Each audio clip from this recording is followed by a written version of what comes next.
On January 5th, 2022, my bass fishing journey changed forever. Yes! Oh my gosh! On that cold Texas winter morning, I landed shell anchor number 609, the fish of many lifetimes, and of course, my new personal best largemouth bass. So in this video, I'm gonna walk you through the steps of exactly how I caught a 14-pound bass, an absolute giant, as well as how I caught my personal best spotted bass and my personal best smallmouth bass, because all three have quite amazing stories that you can learn from. My name's Tyler, and let's talk about it. Another giant, another giant.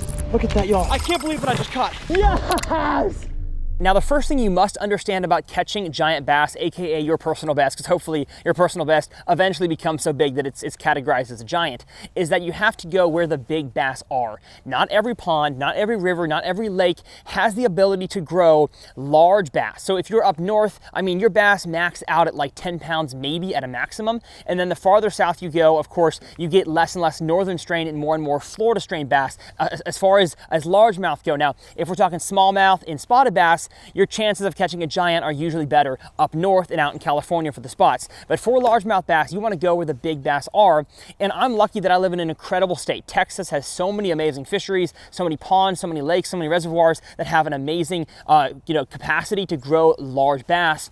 But I knew if I truly wanted to catch a giant largemouth bass, my personal best was 9.95 pounds, almost 10 pounds. If I want to catch a 10 pounder, I have to go where there's a plethora of 10 pounders. And out in West Texas, something in the water causes those fish to just grow bigger a whole lot faster. So I gave myself 10 days out there in West Texas to catch myself a new personal best. And on day number 2, I got it done. So let's watch my PB largemouth bass. Current front, so like the front is happening. This is a north wind right now. It was cold when I got here. It's now even colder. As I troll, I will use the trolling motor to get me, I don't know, 50, 60 feet farther forward. And then I will pan my trolling motor left and right as I'm looking. Didn't see anything that way, so I kind of make a zigzag. I go over here, and eventually I find out what depth zone they're in, and then maybe if they're on wood or bushes or rocks. That's what I'm looking for in this series. And so in this instance, on this lake, OHIV, I knew that the fish were suspended. I was going to go out there for multiple days in a row and really put a good pattern together, finding out where they are on the body of water.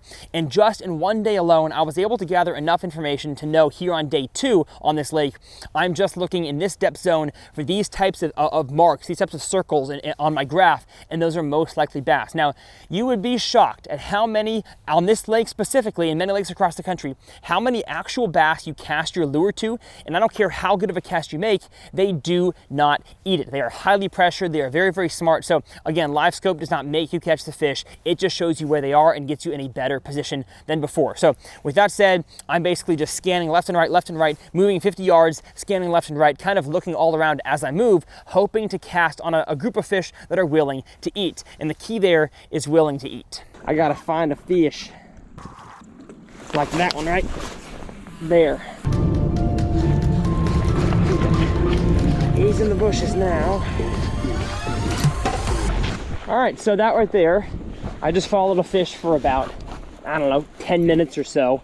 Cast Alabama rig at it, little spinner at it, wouldn't eat anything, and it's way too windy to jerk bait him or swim bait him. So that right there is a fish that just wasn't gonna eat, and that's frustrating because that was probably a 10 pounder. It was huge. So what I just said there as the kind of hyperlapse was ending, I said, well, he's in the bushes now. And what I meant by that is the fish that I was following was sitting on top of this line of bushes, and I followed it for a good 10 minutes. Now, how did I know it was a bass? Well, I knew it was because of the way it was reacting to my lure on the screen. So if I cast at a gar or a crappie, it may follow it really slow, it may spook and kind of go the opposite direction, but a bass will usually show interest in some way, especially after that many casts. But after a while, it wouldn't allow me to follow it anymore, and it dove underneath into the submerged bushes, and I could no longer see the fish. So I continued my search. It kind of looks like it's fish. Definitely fish. Let me see. Gotta be fish right there. Oh yeah. That's either fish or carp. That's a group of them right there, y'all. That's a group of something. I've already got one. Holy crap. Holy cow. So literally saw a group of fish down there. There was probably 7 or 8 of them. Again, couldn't quite tell if they were carp or if they were gar or bass, but a group of that size, you're gonna know pretty quick if your lure falls into them or beyond them and you kind of retrieve your lure on live scope. You're gonna know by the way they react what they are. And if they're white bass, they're probably gonna, if stripers, they're gonna all attack it. If they're largemouth, you may have 1 or 2 kind of come up and check it out. If they're carp, gonna be no reaction. If they're gar, most likely no reaction. So I made a cast. It actually, I cast 120 feet out from me. That's how far my forward-facing sonar was shooting. And I can't quite show it on this angle here. I don't know if I still have the original chest mount clip, but I remember when editing it, I saw the fish go from kind of a ball of 7 or 8 of them near the bottom to like a triangle, to where almost my Alabama rig falling maybe it looked like a school of bait fish, or maybe the fish were just in the right mood, as I talked about earlier, and those fish all at one time shot up to eat that lure. And so by the time I went to click and engage my reel and start retrieving, the fish had already eaten it. So I'm not saying that I wouldn't have caught them if I had landed beyond and retrieved it over. I could have gotten 2 or 3 at one time on the Alabama rig, but I do think it was to my benefit in this instance somehow to actually land on top of them. That way the whole school could all get activated at once and eat that Alabama rig, that small school of bait fish. And I hooked in my opinion, hopefully the biggest one of the entire school that was probably the most aggressive and came up to eat my thing. So as I said, I set the hook and the fight was on pretty immediately. Holy crap, it's big, it's big, it's big, it's big, it's big, it's big. Whatever I've got, it's big. How many? Oh my gosh. He's got a whole group of fish down there with him. Oh my gosh, y'all. How big is it? How big is it? Be big. Be big, buddy. Be big. Oh, he's got a whole group of fish with him. Oh my gosh. This feels big. Is my net ready? Camera's going? Yes. Okay. Okay. Oh. Oh. Be big, buddy. Be big. Be big. You're not small, I know that. And so up to this point, the fish really wasn't fighting that hard. It did initially when I set the hook, and then I had to immediately press the button to let line out. I call it manual drag, because I don't really trust clicking my star drag system quick enough to actually let the fish take drag like I do with a spinning reel. And so I manually let the fish take drag, and then I'm slowly kind of reeling it in, getting my net ready. I'm about to turn the camera here in a second. And so the fish wasn't fighting that hard. I'm sure it knew something was wrong. It knew it was hooked, if a bass can even think about that, but it knew something was wrong. It was fighting, but more kind of like a slow, like bobbing fight until this point right here, where honestly, I probably should have lost this fish. Small. Yeah, you're not small. Oh my gosh. Oh my gosh. Oh my gosh. And I don't know whether it was the fact the fish was hooked well enough, the hooks were thick enough that they didn't bend out, or I just had them in the perfect spot. But 9 times out of 10, if your rod gets to the edge of your boat or your trolling motor and a fish has a burst, a surge of energy, and it takes you down, oftentimes, unless you can, like I did, press the button fast enough or have enough drag on your reel that it can take drag, you're gonna pull and straighten out the hooks on that fish or totally break off. So I think the rod that I had, having a moderate enough tip to it or bend to it, could actually absorb some of that shock there. The line that I was throwing, I believe, was 25-pound fluorocarbon, which has a decent amount of stretch and it's really, really strong, so it's not gonna break and it's still stretched a little bit. And then the hooks were thick enough. I had just upgraded hooks for this trip specifically on my jig heads, a lot thicker than I normally throw on Alabama rigs, and I think all 3 of those in that specific instance led me to not break off that fish. And then as soon as I let that fish fight, I kind of get down near live scope and my chest mount will pick up exactly what's going on underneath the water. Gosh, holy, oh, there's like 7 with him. Look at that, y'all, look at that. Oh my goodness. And I feel like I gotta go back and show you guys that screenshot right now. So on the screen, you are seeing what has to be 7 or 8 fish on the screen. And I would say that almost all of them were the same size mark as the fish that I had hooked, which of course ended up being a 14-pounder. So most of the time when a fish is fighting you on live scope, you are seeing the transducer is pointed at the nose of the fish. So you kind of see how long that fish is. And if they turn broadside to you, you're fishing or fighting it, you're gonna see a bigger blob. So those fish down there kind of duking and diving, probably trying to get my A-rig out of their buddy's mouth. The fish could have been 6 pounds, they could have been 15 pounds, could have been 20 pounds. So there could have been an actual state record bass in that school right there. All I know is they were all huge marks. And so Wish I could have caught more of them, but after I landed that fish, they all dispersed. I just want to show you guys that there was a whole bunch of fish that came with her. I wish they wouldn't have come with that fish. I wish they had stayed on the spot they were on. We'll talk about the spot here in a second, because oftentimes when the fish stay, that's where you have the better chance of catching multiple fish out of that school. But if you hook one, you drag the entire school to the boat, oftentimes that makes them disperse and you cannot catch any more fish until they reset up on the position on that spot. So I know I'm rambling, but there's a lot to learn from this specific catch. That's my 10. That's the one. That's the one right here. That right there! Oh my gosh! I can't believe what I just caught. I can't. I've done it. On day 2, I did it. Absolutely crazy. And of course, the rest of the video, I go on to weigh that fish. I submit it to the Texas Share Lunker program. It makes a full recovery from being caught in deep water. We over fizzed the fish. So in the tank that we're keeping it at to wait for Texas Parks and Wildlife to show up, we did fizz that fish. Turns out that's the wrong thing to do. As long as the fish is still alive, you want to wait for the experts to get there.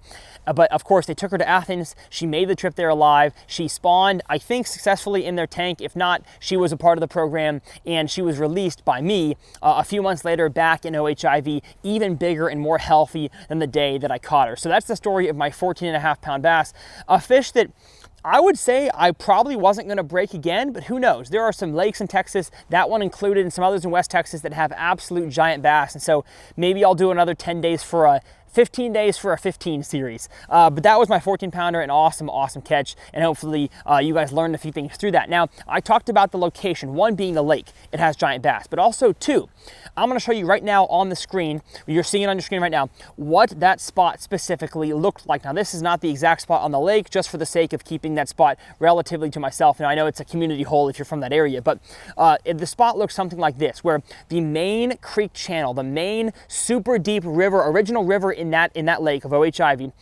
comes right up against a very steep, almost like a ledge per se, you know, in the Tennessee Valley lakes, but it's not quite a ledge. And then there was kind of a hump with some trees on it that is just on the edge of that channel. Now, I say just on the edge. It's not within one casting distance, but for fish that big, that are that pelagic, they're moving around, chasing bait fish, getting fat during the winter time. If those bait fish are moving, so are the bass. So 1,000 yards is really not that far for a bass to travel from the super deep water where they feel secure up there to a feeding position. And obviously the fish were in a feeding mood. I can't tell you how many times on that trip and subsequent trips in this series, I went to the same lake, fishing the same spots, and probably saw very similar sized groups of bass, and they just would not eat. So I don't know exactly what triggers in their mind to eat, but luckily these fish were in a feeding mood. I was able to trigger those fish and land a new personal best. And one of the things that was super special about this specific day, beyond the lure, beyond the spot, is that the weather actually told me that days like this, with this kind of weather, are when the bigger bass are going to eat. And I've seen that time and time again. And an awesome thing that I use in my fishing journey almost every time I go fishing, and especially planning to go fishing, is the Bass Forecast app. Bass Forecast is a weather planning app for your fishing trips that I promise will help you catch a whole lot more fish. And the reason why is because the guy who invented it, Mike Melman, along with myself and Alton Jones Jr. over the years, as we are now co-owners of the app, is that we use AccuWeather data, the most accurate weather out there, to not just tell you what lures to throw, but actually predict how the fish should be behaving, where they should be located, and what lures they should eat on, all based upon weather up to 10 days in advance. But the way that we want you guys to understand Bass Forecast is not just another fishing app. It's not a fish brain, it's not a deep dive. It's an entirely different product in that we help you predict how the fish on your body of water should be acting today, as well as up to 10 days in advance. So if you only get 15 to 20 days a year to catch fish, and you want to know what days are the best ones to take off work to give you the best chance of catching fish, Bass Forecast will help you with that. The way that we talk about it is almost like raising your baseball average.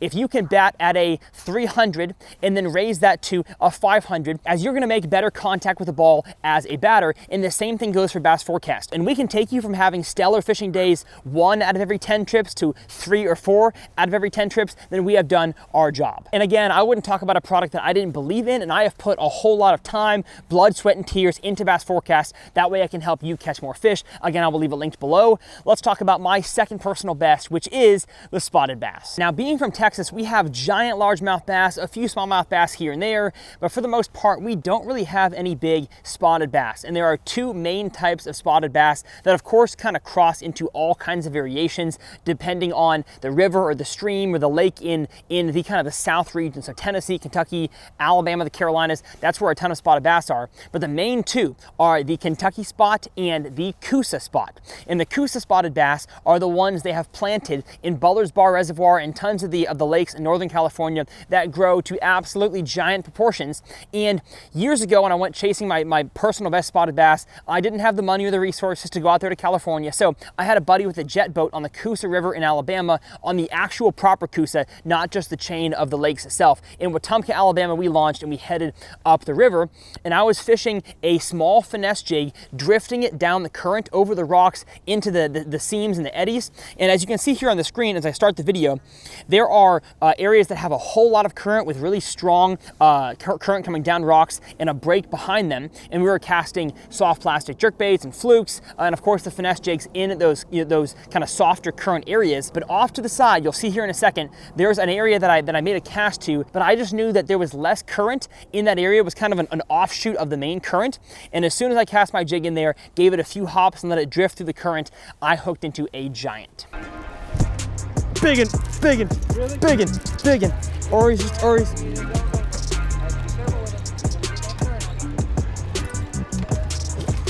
Oh my gosh. Sorry. Oh my goodness. When I said biggin, I mean it. I mean it. Oh my gosh, dude. That's what we came for. Coming this side. Be careful, be careful, be careful. Oh, this is...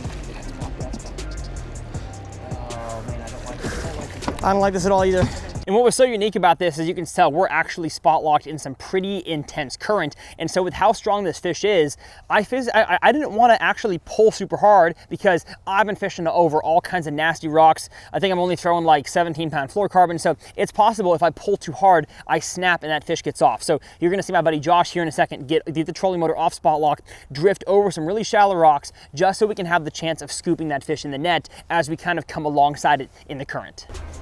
Bring it in, bring it in, bring it in, bring it in, bring it in. Yes! Woo! That's what you come to Alabama for. Woo! Look at that spotted bass. Woo! Oh!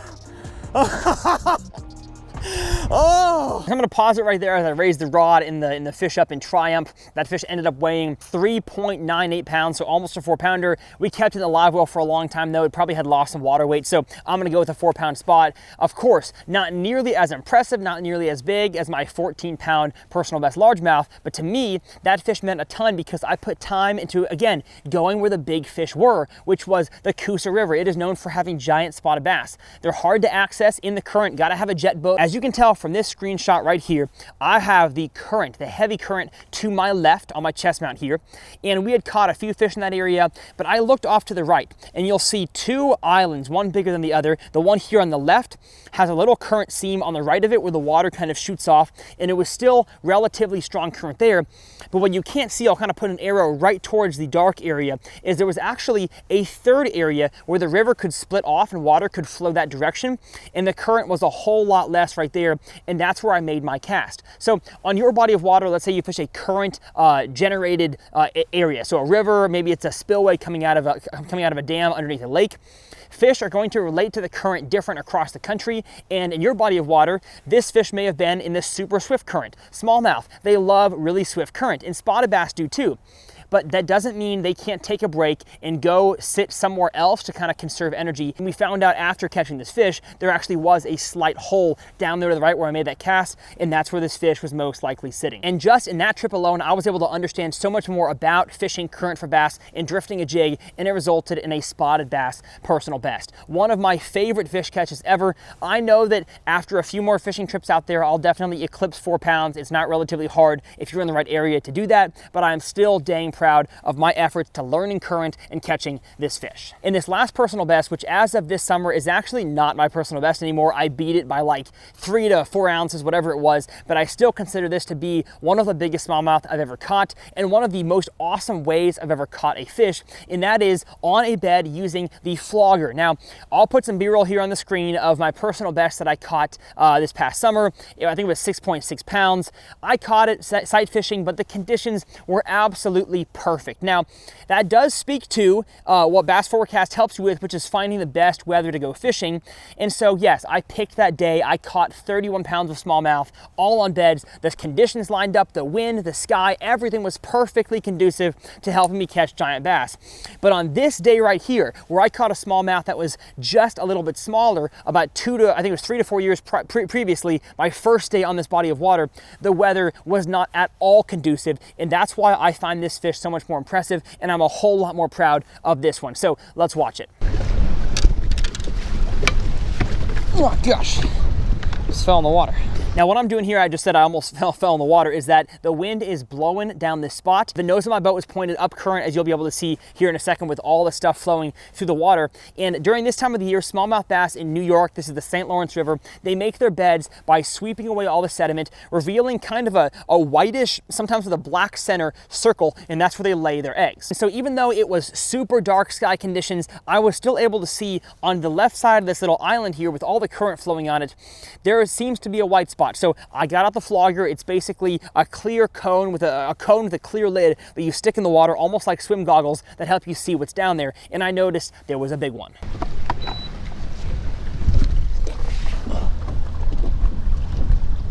I can't see. Holy crap, that's a 5-pounder. No. There's a 5-pounder right there. I'm dead serious.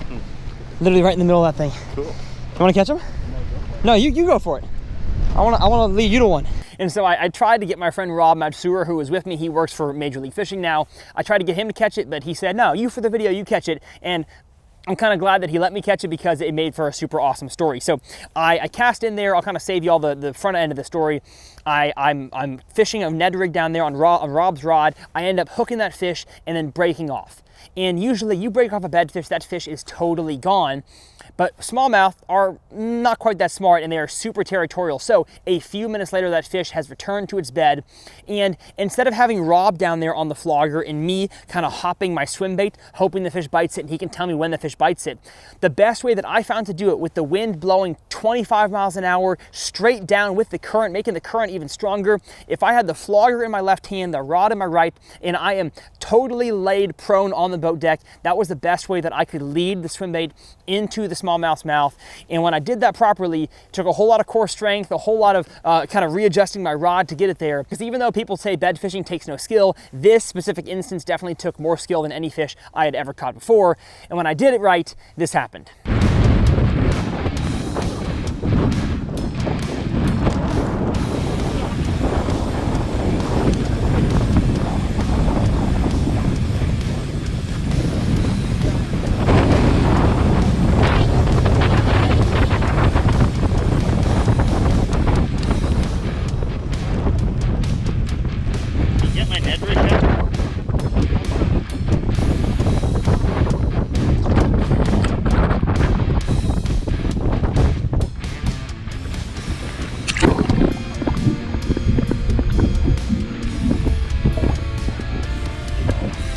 And I just want to pause it right there and say, what a beautiful shot. Rob stuck his GoPro in the water again. It was not just windy, it was raining as well. And so we had to film on a GoPro, and you can tell it is a beautiful body of water. The water is crystal clear, even some blue to it. The fish swims by, and you can tell by the pieces of grass floating in the water, the current is absolutely ripping. I don't know quite how to classify how fast current was, but this was the fastest current I've ever fished in my entire life. The spot lock on my trolling motor could hardly even catch up. It was a pretty crazy catch. Now, this fish, just like the spotted bass, wanted to take me down current, and it took me a while to realize that, but once I realized it, I went to the back of the boat and then eventually turned the nose of the boat to the side and got the fish in the net.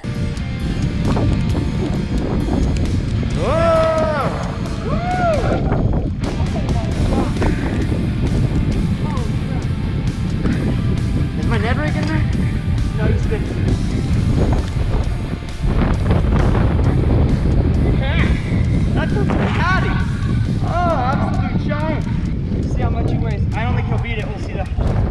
And I had just caught a 4.92 pounder. I said, I don't think he'll beat it, but let's see. I obviously had never fished the St. Lawrence River. Those Great Lakes fish are a whole different breed. That fish ended up weighing 6 pounds, 4 ounces. An absolutely Goliath bass. Now, of course, it was caught side fishing. I did see the fish, but I'm still so proud of that bass because I fought through the elements.